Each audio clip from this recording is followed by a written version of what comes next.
Hello there, and welcome to the EDC Empire. Today, we'll be taking a look at the Buck 379.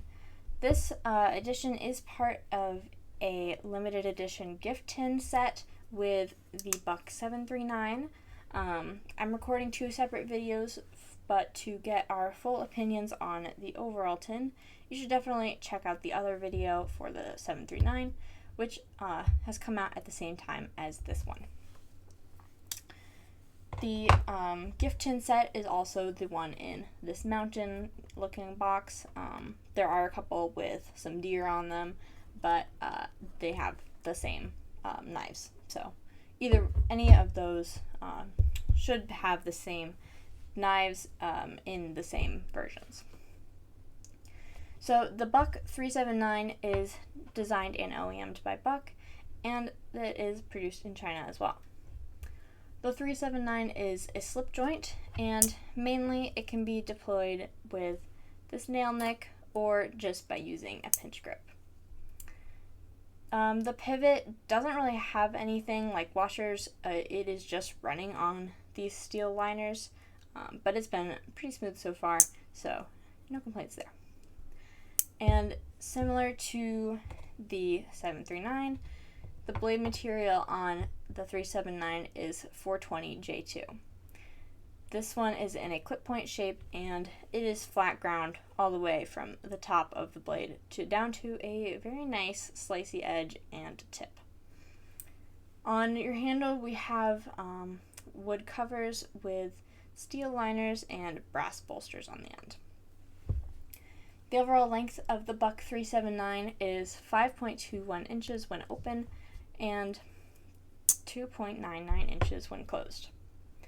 The overall depth at the widest point when folded is 0.60 inches, and the width around the pivot is 0.28 inches.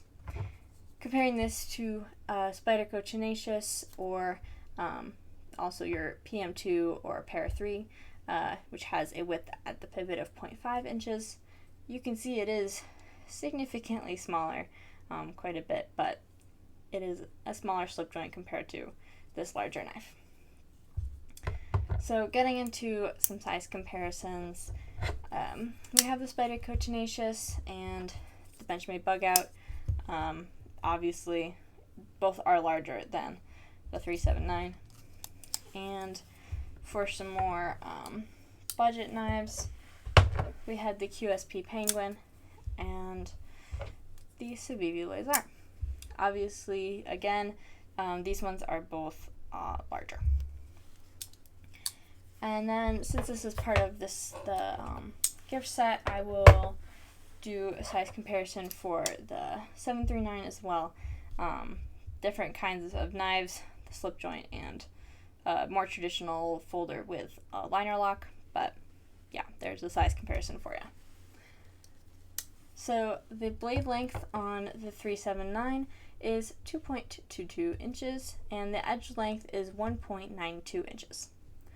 The blade stock is 0.05, so very thin, much thinner than what we consider the average blade stock, which is about 0.12 to 0.125 inches.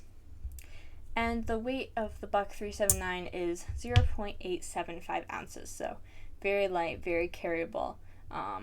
Almost too carryable because it's so small, but I'll get into that a little bit later.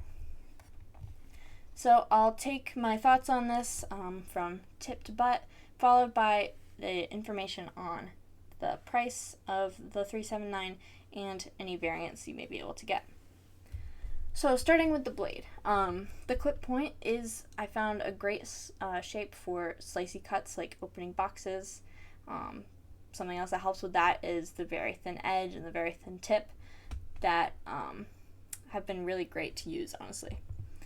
So similar to the 739, if you've already watched that video or not, the blade steel is 420 J2.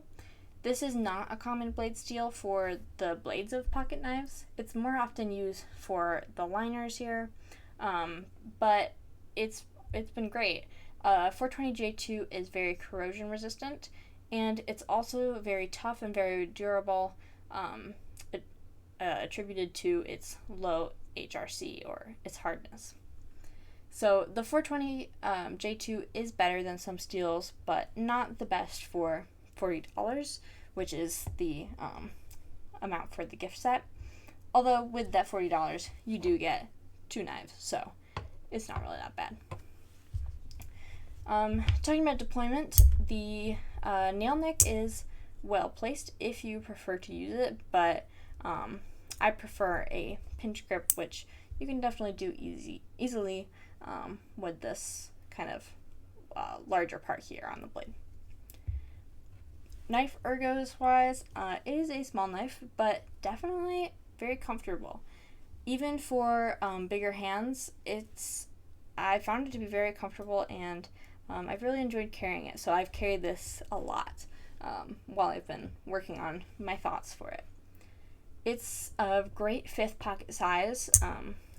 I tend to only carry it when there is that 5th pocket, like when I'm wearing jeans.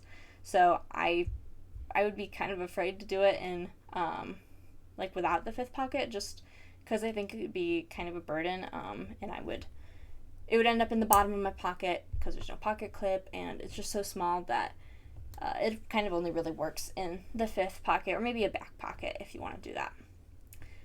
It's definitely functionally best for pulling it out briefly, like cut open a box or something. Doing that with a draw cut for the boxes, that works quite well. But you can do most normal pocket knife duties quite well with this knife. Action-wise, as you've probably noticed, the detent is snappy. The action's snappy, the detent's very good. I would say it's about a 5, but honestly, that is perfect for this size slip joint. Really enjoyable to use.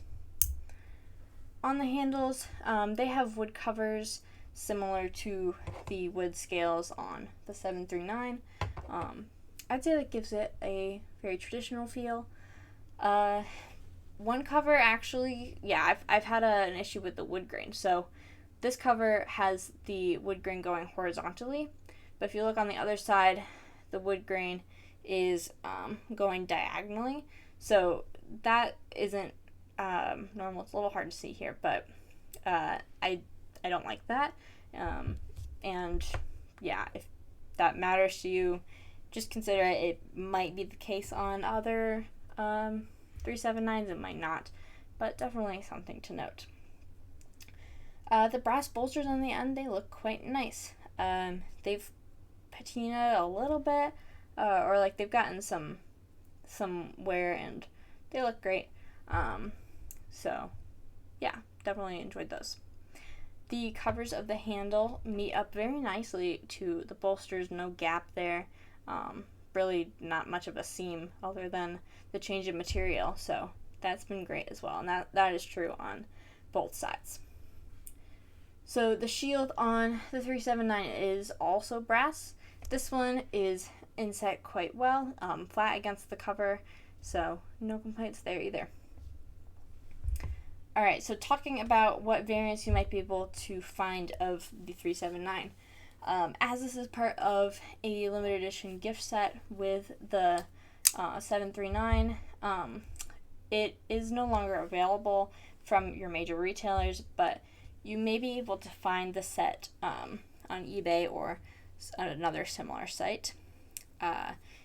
You would be, if you want exactly what I have, you'd be looking for this case, but there is one or two with deer on them, and those would be good too. I think they have the same knives.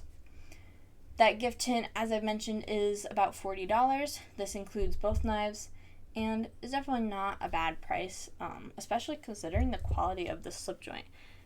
I think if you're going to get it for the slip joint. Don't get it for this one. And if you want to have this extra knife, just like give it to a friend, throw it in the car. Go see more of my thoughts in the other video. But if you want both of them, or at least you don't mind buying both for the slip joint, go for it. If not, if you just want the slip joint, I'd recommend just going with a case. This buck slip joint has better build quality, but it is made in China, so if you really like this size or the model specifically, do it. Otherwise, or if you want that USA made, go with a case. Both will be good. So overall, the 379 is a fantastic budget slip joint that performs quite well for its size. It's sharp and has good ergos, even for the small knife. And yeah, I really enjoyed it overall. I think it is worth it to get the gift set just for this knife, but if you don't want that extra knife lying around, then a case will do just as well. So again, be sure to check out our review of the other half of the set with the 739, which has come out at the same time as this video. If you own either of the knives or the gift tin in general, please comment down below to let us know what you think. And if you enjoyed this video, please consider liking and subscribing. Thanks for watching.